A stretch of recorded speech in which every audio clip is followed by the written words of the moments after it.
फिर से आप सभी का स्वागत करती हूँ आपके अपने channel engineering Tadka Hindi tutorials में, where you find excellent content on various engineering and other non technical topics like science, maths, English and many more. So, in the last few videos we have completed the basics of K-map and how to solve the K-map for two variables. So, in this video we will learn how to solve K-map for three variables step by step. पर इससे पहले अगर आप channel पर नए हो तो please subscribe कर लीजिएगा चैनल को for further latest and useful videos and also to appreciate और motivate us for giving good and useful content to all of you students. तो चलिए शुरू करते हैं. K-map फॉर थ्री वेरिएबल्स, एक बहुत ही ईजी वे में स्टेप बाय स्टेप अच्छे से समझते हुए. K-map for two variables, I hope आपको अच्छे से समझ आ गया हो लास्ट लेक्चर में जो हमने किया था. तो चलिए शुरू करते हैं. फॉर एग्जाम्पल हमारे पास एक बूलियन एक्सप्रेशन है जिसमें हमारे पास तीन वेरिएबल्स हैं A, B और C. ये तीन वेरिएबल्स का एक बूलियन एक्सप्रेशन ये बड़ा सारा सा हमें दिया हुआ है. हमें इस बूलियन एक्सप्रेशन को सिंप्लीफाई वे में रिप्रेजेंट करना है, सिंप्लीफाई करना है बिना किसी कॉम्प्लेक्स थ्योरम्स को यूज़ लेते हुए बाय यूजिंग K-map. तो सबसे पहला स्टेप हमारा क्या होता है थ्री वेरिएबल्स की इक्वेशन के लिए या एक्सप्रेशन के लिए K-map बनाने का. सबसे पहले हमें ये देखना होता है कि ये जो हमें एक्सप्रेशन दिया हुआ है वो SOP फॉर्म में है यानी कि सम ऑफ प्रोडक्ट फॉर्म में है या फिर POS फॉर्म में है, means product of sum form में है. जैसा कि आई होप आपने लेक्चर नंबर 2 देख रखा होगा K-map का, हमारी प्लेलिस्ट का. उसमें मैंने आपको अच्छे तरीके से एक्सप्लेन कर दिया था कि SOP फॉर्म कौन सी होती है और POS फॉर्म कौन सी होती है बूलियन एक्सप्रेशन की. तो आई होप आपको पता होगा वो और आपने देखा होगा. तो सबसे पहले हम फाइंड आउट करेंगे कि ये एक्सप्रेशन जो हमें गिवन है वो SOP है या फिर POS फॉर्म का है. तो यहाँ पर जैसा कि हम देख पा रहे हैं कि हमारा जो ये एक्सप्रेशन दिया है ये POS फॉर्म में है, इसलिए मैंने यहाँ पर लिख दिया है ये कि POS फॉर्म है ये, यानी कि पहले सम हुआ है यहाँ पर वेरिएबल्स का और उसके एंड में सभी टर्म्स का प्रोडक्ट हुआ है. तो प्रोडक्ट ऑफ सम फॉर्म है ये कि सम के प्रोडक्ट्स हुए हैं, इसीलिए ये POS फॉर्म है. अब हमें क्या करना है, हमें याद रखना है कि POS फॉर्म में हम बिना बार वाले वेरिएबल की वैल्यू क्या लिखते थे और बार वाले वेरिएबल्स की वैल्यू क्या लिखते थे. तो यहाँ पर मैं लिख देती हूँ POS फॉर्म के अंदर क्या होता था, लेक्चर नंबर 2 में हमने देखा ही था कि जो बिना बार वाले वेरिएबल हैं, चाहे A हो, चाहे B हो, चाहे C हो, जिनके ऊपर बार नहीं लगी है उनकी तो वैल्यू POS फॉर्म में 0 होती है बाइनरी में, ठीक है. और जो बार वाले वेरिएबल होते हैं, चाहे A बार हो, चाहे B बार हो या C बार हो या D बार हो, कुछ भी हो, तो बार वाले वेरिएबल्स की जो वैल्यू होती है POS फॉर्म में वो 1 रखनी होती है, 1 होती है. तो यहाँ पर इसके अकॉर्डिंग हम पूरे एक्सप्रेशन में इन वेरिएबल्स की वैल्यू को अब पुटअप कर देंगे. तो यहाँ पर मैं दोबारा से एक्सप्रेशन लिख लेती हूँ और फिर इसकी वैल्यू को पुटअप करती हूँ. तो यहाँ एक बार फिर से मैंने वो एक्सप्रेशन लिख लिया है साफ साफ और अब मैं 1 बाय 1 इनकी जगह पर इनकी वैल्यूज़ यहाँ से देखकर पुटअप करती हूँ. तो A की जगह पर क्या लिखूँगी 0, B की जगह पर 0, C की जगह 0. A की वैल्यू 0, B की वैल्यू 0 और C बार की वैल्यू 1. A की वैल्यू 0, B बार की वैल्यू 1 और C बार की वैल्यू 1. A बार की वैल्यू 1, B की वैल्यू 0, C की वैल्यू 0. A बार की वैल्यू 1, B बार की वैल्यू 1, C की वैल्यू 0. A बार की वैल्यू 1, B बार की वैल्यू 1, C बार की वैल्यू 1. तो ये एक टर्म हो गई इसकी, ये एक टर्म हो गई इसकी, ये एक टर्म हो गई, ये वाली एक टर्म हो गई, ये वाली एक टर्म हो गई और ये वाली एक टर्म हो गई. अब मुझे क्या करना होता है, ये तो बाइनरी में इसकी वैल्यूज़ हुई ना, बाइनरी में वैल्यू हुई, मैं इसको डेसिमल में कन्वर्ट करूँगी. डेसिमल में कन्वर्ट करके क्या आ जाएगा, 4 to 1 कोड से डेसिमल में कन्वर्ट कर रही हूँ. Binary to decimal number system conversion आपको आना चाहिए, नहीं आता हो तो मैं लिंक दे दूँगी डिस्क्रिप्शन बॉक्स में, उसमें आप वीडियो देख लीजिएगा और सीख लीजिएगा.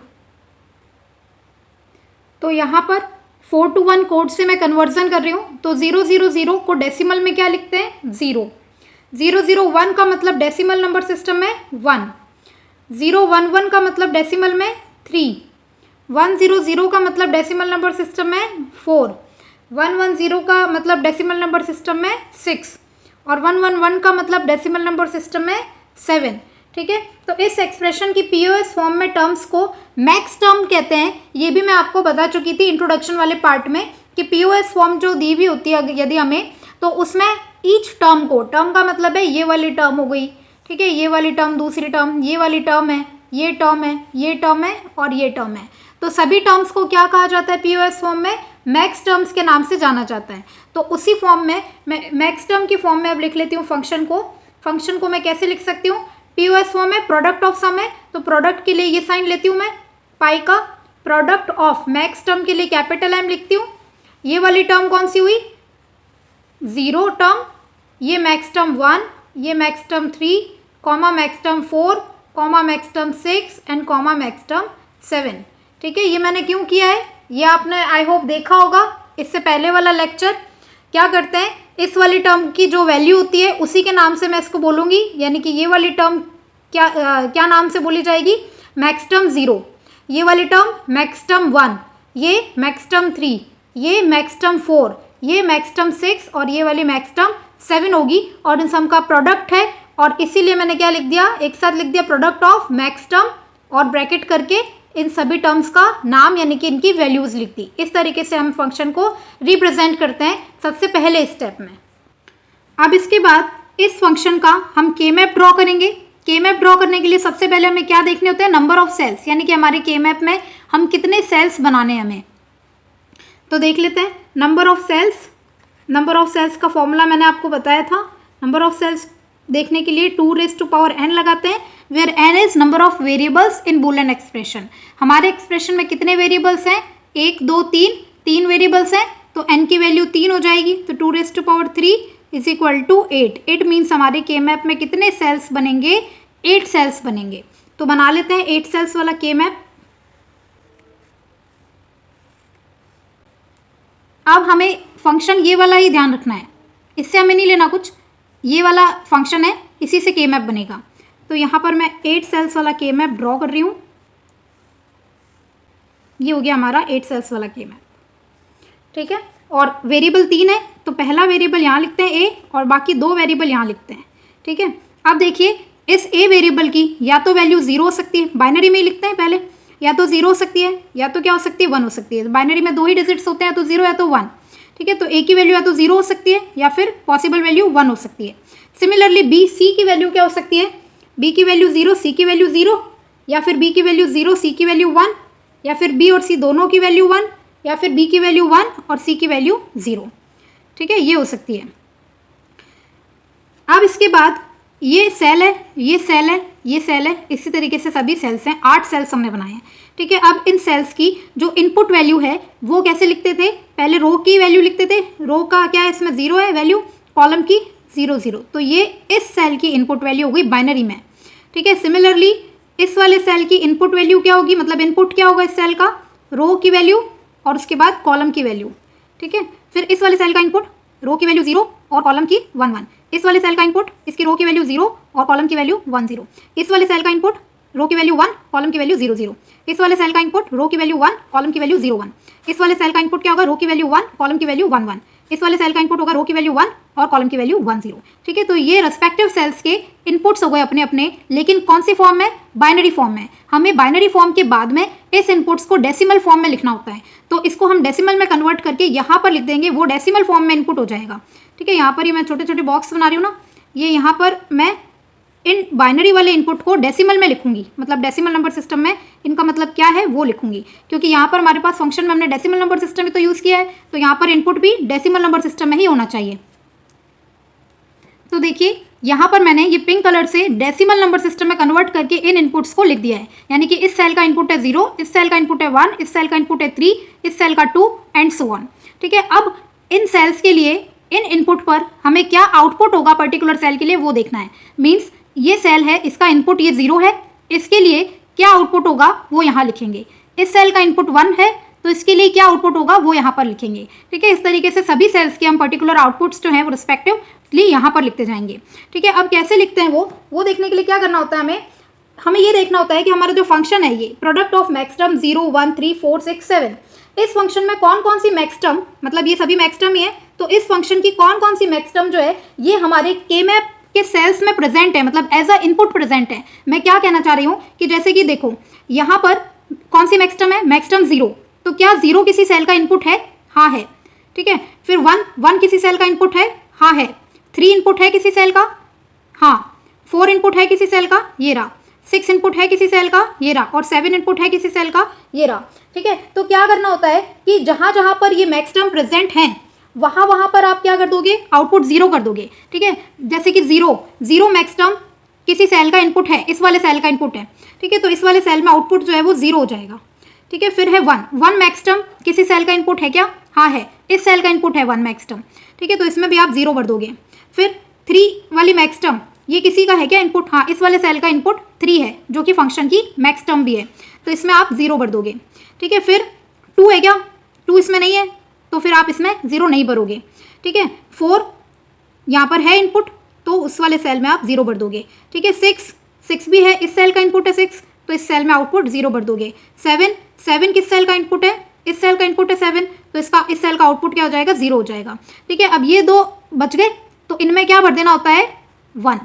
ठीक है, इट मीन्स सिंप्लीफाई करके बोलूँ, मतलब समराइज करके बोलूँ तो क्या होता है कि फंक्शन के अंदर जो मैक्स टर्म होती हैं वो अगर हमारे के मैप के सेल्स का इनपुट है तो उन सेल्स में 0 आउटपुट हो जाता है, और अगर ये मैक्स टर्म्स में से कोई प्रेजेंट नहीं है के मैप के इनपुट में तो उस सेल का आउटपुट आप क्या लिख दोगे, 1 लिख दोगे। जबकि एसओपी फॉर्म जो हमने लास्ट लेक्चर में की थी उसमें उल्टा होता था, अगर प्रेजेंट होती थी तो 1 लिखते थे, अगर नहीं होती थी तो 0 लिखते थे। लेकिन याद रखना आपको, पीओएस फॉर्म एसओपी से जस्ट रिवर्स यानी कि अपोजिट होती है। ठीक है, उसमें क्या होता है पीओएस में, जैसा कि हमने अभी लिखा कि अगर फंक्शन की मैक्स टर्म किसी सेल का इनपुट है तो उस सेल के आउटपुट में आप 0 भरोगे और अदरवाइज आप 1 भरोगे। तो चलिए अब नेक्स्ट स्टेप करते हैं ग्रुपिंग, जो कि काफ़ी इंपॉर्टेंट स्टेप होता है और बहुत लोगों को इसमें कन्फ्यूज़न रहता है कि हम इस क्वेश्चन में 0 की ग्रुपिंग करें या फिर 1 की ग्रुपिंग करें। तो कुछ नहीं है, बहुत ही सिंपल तरीका है। आपको क्या देखना होता है कि ये जो प्रेजेंट मैक्स टर्म्स हैं ये अगर इनपुट हैं किसी सेल में तो आपने आउटपुट क्या लिखा है ये देखना होता है। जैसे कि अभी हम पीओएस फॉर्म पढ़ रहे हैं इस क्वेश्चन में, तो इसमें आपने ये 0 1 3 4 6 7 ये जो मैक्स टर्म है फंक्शन की, यदि ये यहाँ पर इन सेल्स में इनपुट है तो आपने उनके लिए 0 लिखा है, और अगर नहीं है प्रेजेंट तो आपने 1 लिखा है। तो प्रेजेंट वालों की ही ग्रुपिंग होती है हमेशा। प्रेजेंट वालों के लिए आपने क्या आउटपुट लिखा है, 0 लिखा है ना पीओएस फॉर्म में, तो यहाँ पर 0 की ही ग्रुपिंग होगी पीओएस फॉर्म के अंदर। सिमिलरली एसओपी फॉर्म जो हमने पढ़ी थी, एसओपी फॉर्म में क्या करते थे, फंक्शन में जो टर्म प्रेजेंट होती थी उस इनपुट के लिए हमने 0 की जगह 1 लिखा था। ठीक है, और इसीलिए क्या होती थी, 1 की ग्रुपिंग होती थी एसओपी फॉर्म में। तो सिंपल सी बात यह है कि प्रेजेंट टर्म के लिए आप क्या आउटपुट लिख रहे हो कौन सी फॉर्म में, उसी की ग्रुपिंग होती है। एसओपी फॉर्म में आपने प्रेजेंट वालों के लिए 1 आउटपुट लिखा था, इसीलिए 1 की ग्रुपिंग होती थी वहां पर। और पीओएस फॉर्म जो हम कर रहे हैं इसमें हमने जो जो प्रेजेंट हैं उनका आउटपुट 0 लिखा है, इसलिए प्रेजेंट वाले यानी कि 0 वालों की ग्रुपिंग होगी यहाँ पर। तो हम 0 वालों की ग्रुपिंग बना लेते हैं। एक ये ग्रुप बन रहा है, एक ये ग्रुप बन रहा है, और एक ये ग्रुप बन रहा है। ये मैंने अलग अलग पेन से मार्क कर दिए हैं ताकि कोई कंफ्यूजन ना हो। ये है ग्रुप 1, ये है ग्रुप 2 और ये है ग्रुप 3। अब आप लोगों के माइंड में एक क्वेश्चन अराइज हो रहा होगा या फिर एक कंफ्यूजन क्रिएट हो रही होगी कि मैंने पहले वाले पार्ट्स में बताया था कि इन दोनों का ग्रुप बना सकते हैं, ठीक है, और इन दोनों का, तो मैंने यहाँ पर इसका और इसका क्यों नहीं बनाया ग्रुप, या इसका और इसका क्यों नहीं बनाया ग्रुप। ठीक है, ये आपके माइंड में कन्फ्यूजन क्रिएट हो रही होगी। तो इसका आंसर मैं आपको बता देती हूँ। तो देखिए ऐसा होता है कि अगर सारे ज़ीरोज़ कवर हो गए हैं ग्रुपिंग में, मीन्स जैसे हम देख पा रहे हैं सारे ज़ीरोज़ कवर हो गए हैं ग्रुपिंग में, तो हमें एडिशनल या एक्स्ट्रा ये वाला या फिर ये वाला ग्रुप बनाने की ज़रूरत नहीं होगी। फॉर एग्जाम्पल यहाँ पर हमारे पास 1 होता, ठीक है, और ये 0 अकेला रह जाता, फिर इन दोनों का ग्रुप बन जाता, इन दोनों का ग्रुप बन जाता। एज्यूम करिए यहाँ पर 1 है, ठीक है, तो इन दोनों का तो ग्रुप बन जाता, यहाँ पर 1 होता, इन दोनों का ग्रुप बन जाता, लेकिन ये वाला 0 रह जाता। तब हम इसको कवर करने के लिए ये ग्रुप बन रहा है ना, तो बना लेते। लेकिन अभी जब हमारे सारे ज़ीरोज़ कवर ही हो गए हैं तो हमें एडिशनल ग्रुप बनाने नहीं होते हैं, कोई ज़रूरत नहीं होती है एडिशनल ग्रुप की, नहीं बनाने होते हैं एडिशनल ग्रुप। एडिशनल ग्रुप आप तभी बनाओगे ये ओवरलैपिंग वाले जब आपको ज़रूरत होगी, जब आपके ज़ीरोज़ या आपके वंस जो हैं वो सारे के सारे कवर नहीं हो रहे होंगे और उनका ग्रुप बनाकर आप उन्हें कवर कर सकते हो, अगर तब आप ग्रुप बनाओगे। ठीक है, यहाँ पर तो हमारे ऑलरेडी सारे ज़ीरोज़ जो हैं वो कवर हो ही गए हैं, तो हमें इन दोनों का या फिर इन दोनों का एडिशनल ग्रुप बनाने की कोई नीड नहीं होती है, नहीं बनते वो एडिशनल ग्रुप यहाँ पर। ठीक है, और फॉर श्योर ये तो आपको पता ही होगा कि मैंने यहाँ पर 2-2 के ग्रुप्स क्यों बनाए हैं, क्योंकि ग्रुप जो है वो कितने के बनते हैं, 2 की पावर n में बनते हैं। यानी कि या तो 2 की पावर 1 मीन्स 2 जीरोस के ग्रुप बनेंगे, या फिर 4 जीरोस के ग्रुप बनेंगे, या फिर 8 जीरोस के, या 16 जीरोस के, इस तरीके से ग्रुप बनते हैं। तो वो तो आई एम श्योर आपको पता ही होगा। ठीक है, तो ये वाली कन्फ्यूजन मैंने आपकी दूर कर दी है कि मैंने इसका ग्रुप क्यों नहीं बनाया और मैंने इसका ग्रुप क्यों नहीं बनाया। ठीक है, एक बार और आपको नहीं समझ आया तो आप इसमें देख सकते हैं। देखिए फॉर एग्जाम्पल इस तरीके से होता तो इन दोनों का तो ग्रुप बन जाता, लेकिन ये 0 रह जाता। इसका 1 के साथ तो बन नहीं सकता, 0 का 0 के साथ ही बनेगा, तो इसके साथ तो बन नहीं सकता। अब ये 0 अकेला रह गया, तब इस 0 को कवर करने के लिए मैं एक एडिशनल ओवरलैप करते हुए इस वाले को दोबारा यूज लेते हुए ग्रुप बना सकती थी। ठीक है, सिमिलरली या तो यूँ होता, ठीक है, तो मैंने अगर इन दोनों का बनाया होता तो फिर से ये 0 रह जाता और इसको हम कवर कर सकते हैं इसके साथ में, तब हम ओवरलैप ग्रुप बना लेते हैं इसमें एडिशनल। ठीक है, अभी इसमें कोई नीड है नहीं क्योंकि सारे जीरोज ऑलरेडी कवर हो गए अपने अपने सेपरेट ग्रुप में, तो एडिशनल या ओवरलैपिंग वाले ग्रुप बनाने की जरूरत नहीं होती, तो नहीं बनाने होते हमें। ठीक है, आई होप अब आपका कंफ्यूजन ये क्लियर हो गया होगा अच्छे से। अब नेक्स्ट स्टेप हमारा क्या होता है कि हमें इन ग्रुप्स की वैल्यूज़ लिखनी होती हैं। ठीक है, ग्रुप की वैल्यूज़ कैसे लिखेंगे, तो स्टार्ट करते हैं। सबसे पहले हमारे पास G1 ग्रुप। ठीक है, G1 ग्रुप की वैल्यू लिखनी है सबसे पहले। तो वैल्यू लिखने के लिए क्या किया जाता है, मैं लिख लेती हूँ यहाँ पर G1। ठीक है, G1 की वैल्यू क्या हो जाएगी, तो सबसे पहले देखिए G1 ग्रुप कौन सा है, ये वाला। ठीक है, यानी कि ये वाला सेल और ये वाला सेल मिलकर G1 ग्रुप बना रहे हैं। तो आप देखेंगे कि इस वाले सेल का और इस वाले सेल का ये ग्रुप बन रहा है, तो इस सेल के लिए ए वेरिएबल की वैल्यू क्या है 0 और इस सेल के लिए ए वेरिएबल की वैल्यू क्या है 1। ठीक है, मीन्स ए वेरिएबल की वैल्यू यहाँ पर 0 थी इस वाले सेल के लिए और 1 थी इस वाले सेल के लिए। इसका मतलब है कि ए कांस्टेंट नहीं है इन दोनों के लिए, मतलब इस ग्रुप के लिए ए वेरिएबल कांस्टेंट नहीं है। ठीक है, उसकी वैल्यू वेराई कर रही है, चेंज कर रही है। जबकि इस ग्रुप के इन दो सेल्स के लिए आप अब बी और सी की वैल्यू देखिए। ठीक है, इस ग्रुप में इस सेल के लिए बी की वैल्यू क्या है 0 और इस सेल के लिए बी की वैल्यू क्या है 0। सिमिलरली इस सेल के लिए सी की वैल्यू है 0 और इस सेल के लिए सी की वैल्यू है 0। मीन्स बी की वैल्यू भी इन दोनों सेल्स के लिए 0 है, मतलब वेराई नहीं कर रही। दोनों ही सेल्स के ग्रुप के दोनों ही सेल्स के लिए बी की वैल्यू कांस्टेंट है 0 और सिमिलरली इन दोनों ही सेल्स के लिए सी की वैल्यू भी क्या है कांस्टेंट है 0 ही है। इस सेल के लिए भी सी 0 है और इस सेल के लिए भी सी 0 है। तो इसका मतलब हुआ कि ए तो वेराई कर रहा है इस ग्रुप के लिए, मतलब कांस्टेंट नहीं है दोनों सेल्स के लिए ए की वैल्यू, और बी वेराई नहीं कर रहा, कांस्टेंट है दोनों सेल्स के लिए 0 पर। सी भी कांस्टेंट है दोनों सेल्स के लिए 0 पर। ठीक है, तो इसलिए हमें क्या करना होता है, जो कांस्टेंट होता है वो ही हम लिखते हैं सिर्फ। ठीक है, वही वेरिएबल को कंसीडर करते हैं। जैसे ये बी और सी कांस्टेंट है और ए वेराई कर रहा है, तो जो वेराई कर रहा होता है, चेंज हो रहा होता है, कांस्टेंट नहीं होता, उसको हम नेग्लेक्ट यानी कि इग्नोर कर देते हैं G1 की वैल्यू में। ठीक है, बी और सी को लिखेंगे क्योंकि ये कांस्टेंट है। बी 0 पर इन दोनों सेल्स के लिए कांस्टेंट है, सी भी 0 पर इन दोनों सेल्स के लिए कांस्टेंट है। ठीक है, तो हम बी को कंसीडर करेंगे और हम सी को भी कंसीडर करेंगे G1 की वैल्यू में। ठीक है, लेकिन अब आप क्या देखोगे, बी की वैल्यू क्या है, इन दोनों के लिए 0 है ना, और सी की वैल्यू क्या है 0 है, मतलब बी क्या है 0 पर कांस्टेंट है और सी क्या है 0 पर कांस्टेंट है। ठीक है, और पीओएस फॉर्म में 0 किसकी वैल्यू होती है, सिंपल बी की होती है और सिंपल सी की होती है। मैं क्या कहना चाह रही हूँ कि बी बार या फिर सी बार की वैल्यू तो क्या होती है 1 होती है। मीन्स बार वाले जो वेरिएबल होते हैं उनकी पीओएस फॉर्म में 1 वैल्यू होती है और बिना बार वाले वेरिएबल्स की वैल्यू क्या होती है 0 होती है। हमें यहाँ पर 0 ही चाहिए, मीन्स बी और सी 0 पर कांस्टेंट है, तो इसीलिए हम 0 वैल्यू होने के कारण यहाँ पर बी और सी लिखेंगे, इनके ऊपर बार नहीं लगाएंगे क्योंकि 1 वैल्यू नहीं है इनकी। 1 होती है अगर इनमें से किसी की तो उस पर बार लगाते। यहाँ पर 0 एस की भी तो इस पर भी बार नहीं लगेगा, 0 एस की भी तो इस पर भी बार नहीं लगेगा। ठीक है, अब देखिए इसके बीच में साइन लगेगा प्लस। प्लस क्यों लगेगा, क्योंकि हम कौन सी फॉर्म पढ़ रहे हैं, प्रोडक्ट ऑफ सम। पहले सम होगा और एंड में प्रोडक्ट होगा। ठीक है, फंक्शन में भी तो ऐसे ही था, पहले सम था उसके बाद एंड में सभी टर्म्स का प्रोडक्ट था, तो पहले सम होगा क्योंकि हम पढ़ रहे हैं प्रोडक्ट ऑफ सम फॉर्म। ठीक है, तो ग्रुप 1 की वैल्यू इस तरीके से निकालेंगे। सिमिलरली हम ग्रुप 2 और ग्रुप 3 की भी वैल्यू कंसीडर करते हैं। तो देखिए ग्रुप 2 की लिखते हैं सबसे पहले। ग्रुप 2 में देखो ये वाला सेल और ये वाला सेल, ये दोनों मिलकर ग्रुप 2 बना रहे हैं। तो इस वाले सेल के दोनों सेल्स, इस वाले ग्रुप के दोनों सेल्स के लिए आप देखो ए की वैल्यू क्या है। इस वाले सेल के लिए ए की वैल्यू 0 है और इस वाले सेल के लिए ए की वैल्यू 0 है। इट मीन्स ए क्या है, कांस्टेंट है इन दोनों सेल्स के लिए, तो ए को कंसिडर करेंगे।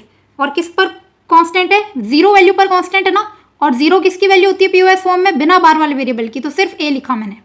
ठीक है, अब देखो कि इन दोनों सेल्स के लिए बी की वैल्यू क्या है, इसके लिए बी की वैल्यू 0 है और इसके लिए बी की वैल्यू 1 है। इट मीन्स बी कांस्टेंट नहीं है, इसमें 0 है बी और इसमें बी 1 है, मीन्स चेंज हो रहा है, तो बी को इग्नोर कर देंगे, नहीं लिखेंगे। सी देखिए इस वाले सेल के लिए C की वैल्यू 1 है और इस वाले सेल के लिए C की वैल्यू 1 है। इट मीन्स यहाँ पर C 1 वैल्यू पर इन दोनों सेल्स के लिए कांस्टेंट है। ठीक है, C की वैल्यू कांस्टेंट है दोनों सेल्स के लिए, इस ग्रुप 2 के दोनों सेल्स के लिए। और किस पर कांस्टेंट है? 1 पर। C 1 है ना, तो 1 किसकी वैल्यू होती है? बार वाले वेरिएबल की होती है ना, तो हम C के ऊपर क्या लगाएंगे? बार लगाएंगे, क्योंकि C की वैल्यू क्या है यहाँ पर? 1 है दोनों सेल्स के लिए। ठीक है, तो इसके ऊपर बार लगाया और बीच में इनका सम कर दिया। ठीक है, सिमिलरली अब ग्रुप 3 की बारी आती है। ग्रुप 3 लिखते हैं, ग्रुप नंबर 3। ग्रुप नंबर 3 की वैल्यू क्या होगी? उसके लिए आप फिर से देखिए, ग्रुप 3 ये वाला है, ब्लैक वाला मार्क से किया हुआ है जो, ये और ये सेल्स मिलकर ग्रुप 3 बना रहे हैं। तो देखिए इस सेल के लिए A की वैल्यू क्या है? 1, और इस सेल के लिए भी A की वैल्यू क्या है? 1। तो A कांस्टेंट है, किस पर? 1 पर कांस्टेंट है, तो A को कंसीडर करेंगे, और 1 वैल्यू पर कांस्टेंट है, और 1 वैल्यू के कारण यहाँ पर क्या लगा देंगे? हम बार लगा देंगे, क्योंकि 1 वैल्यू किसकी होती है? POS फॉर्म में A बार की होती है, A की नहीं होती। फिर प्लस देखिए B की वैल्यू कांस्टेंट है क्या? इस सेल के लिए B की वैल्यू 1 है और इस सेल के लिए भी B की वैल्यू 1 है। इट मीन्स B भी कांस्टेंट है, तो B कंसीडर करेंगे, और 1 वैल्यू है B की, इसलिए B के ऊपर भी यहाँ पर बार लगेगा, क्योंकि B बार की वैल्यू होती है 1 POS में। ठीक है, फिर देखें C क्या है? इस सेल के लिए 1 है और इस सेल के लिए C की वैल्यू क्या है? 0 है। इट मीन्स कांस्टेंट नहीं है, वेराई कर रही है, चेंज हो रही है। ठीक है, तो C को कंसीडर हम नहीं करेंगे। ठीक है, तीनों ग्रुप्स की वैल्यू हमारे पास आ गई है। ठीक है, अब लास्ट में हमें क्या करना होता है? प्रोडक्ट ऑफ सम फॉर्म है, तो सभी टर्म्स का, इसका और इसका, तीनों का क्या कर देंगे? प्रोडक्ट कर देंगे, वो हमारे फंक्शन की सिंप्लीफाइड फॉर्म बन जाएगी। तो प्रोडक्ट करके लिख रही हूँ मैं यहाँ पर। फंक्शन को हम रिप्रेजेंट करेंगे सिंप्लीफाइड फॉर्म में, किस तरीके से? G1 डॉट का मतलब multiply, dot G2 dot G3, तीनों टर्म्स को मैंने क्या कर दिया? प्रोडक्ट की फॉर्म में लिख दिया। तो फंक्शन हमारा क्या बन गया? फर्स्ट टर्म हो गई ये वाली, G1 की जगह पर B प्लस C, G2 की जगह पर A प्लस C बार, और G3 की जगह पर A बार प्लस B बार। ठीक है, ये हमारे फंक्शन की सिंप्लीफाइड फॉर्म हो गई, जो हमारा आंसर है। यहीं पर ही साथ में देखते हैं कि अगर हमारे पास इस क्वेश्चन में POS की जगह SOP फॉर्म होती, यानी कि सम ऑफ प्रोडक्ट फॉर्म होती, तो पहले प्रोडक्ट होता है इन दोनों टर्म्स का। ठीक है, इन दोनों टर्म्स का प्रोडक्ट, इन दोनों टर्म्स का प्रोडक्ट। ठीक है, यानी कि B प्लस C की जगह B C होता, A प्लस C बार की जगह A C बार होता, A बार प्लस B बार की जगह A बार B बार होता, अगर ये SOP फॉर्म होती। क्योंकि SOP फॉर्म में पहले प्रोडक्ट होता है टर्म्स का, वेरिएबल्स का, सॉरी, पहले प्रोडक्ट होता है वेरिएबल्स का, उसके बाद जो टर्म्स बनती है उस प्रोडक्ट से, उनका एंड में सम करते हैं, जैसा कि हमने लास्ट लेक्चर में किया था। ठीक है, लेकिन क्योंकि ये POS फॉर्म है, प्रोडक्ट ऑफ सम फॉर्म है, तो पहले सम होता है और एंड में जाके सभी टर्म्स का क्या हो जाता है? प्रोडक्ट हो जाता है। ठीक है, तो आई होप आपको ये समझ आया हो अच्छे तरीके से। फिर भी आपको कोई कन्फ्यूजन हो तो कमेंट बॉक्स में आप अपना कमेंट ड्रॉप कर सकते हैं, मैं एज फार एज पॉसिबल आपको रिप्लाई करने की कोशिश करती हूँ। तो आई होप आपको ये लेक्चर पसंद आया हो, समझ आया हो, अच्छा लगा हो। अगर आपको ये लेक्चर अच्छा लगा हो तो प्लीज़ इसे लाइक ज़रूर करिएगा और शेयर ज़रूर करिएगा। और अगर आप चैनल पर नए हैं या आपने अभी तक सब्सक्राइब नहीं किया हो तो प्लीज़ सब्सक्रिप्शन ज़रूर दीजिएगा हमें, ताकि और मोटिवेशन मिल सके, आप लोगों का साथ मिल सके और अच्छे लेक्चर्स ला सकें हम। ठीक है, तो और कुछ भी नहीं मांग रहे, सिर्फ एक सब्सक्राइब मांग रहे हैं और एक लाइक मांग रहे हैं। और जो नीडी फ्रेंड्स हैं आपके, जिन्हें ज़रूरत हो इन लेक्चर्स की, उन्हें प्लीज़ शेयर ज़रूर कर दीजिएगा। तो इसके बाद नेक्स्ट लेक्चर में हम पढ़ने वाले हैं K-map for 4 variables. Step by step अच्छे से सीखेंगे कि अगर किसी बूलियन एक्सप्रेशन में 4 वेरिएबल्स हैं, जैसे कि ABCD 4 वेरिएबल्स का कोई बूलियन एक्सप्रेशन है, उसके लिए K-मैप हम किस टाइप से ड्रॉ कर सकते हैं। तो ये सारा step by step easy way में हम नेक्स्ट वीडियो में, नेक्स्ट लेक्चर में सीखेंगे। तो आप ज़रूर वो भी लेक्चर देखिएगा अगर आपको नहीं आता है K-मैप फॉर 4 वेरिएबल्स। तो मिलते हैं नेक्स्ट वीडियो में। Till then take care, stay safe, bye bye.